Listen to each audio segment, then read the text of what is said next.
ผัวอยู่คนเดียวเลยนะแหมพูดเหมือนกับเรายังไม่มีหนู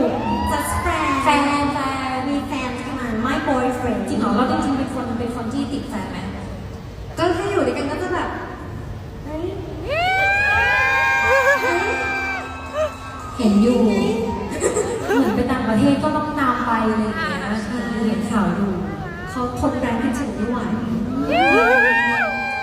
มีอะไรแนะนำไหมคะว่าทำไมแบบถึงทำให้แฟนติดได้ขนาดนี้เอาแล้วก็ท่องคาถาตัวแม่จริงเหรอมีหาด้วยเหรอดูเสียงเป็นของกูดูแผ่นดินเลือดในทีกูกดไลค์กับกูอะไรนะขออีกรอบ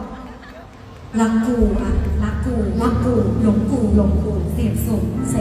กายกูกดไลค์แต่กูดูแต่กูชื่นชมแต่กู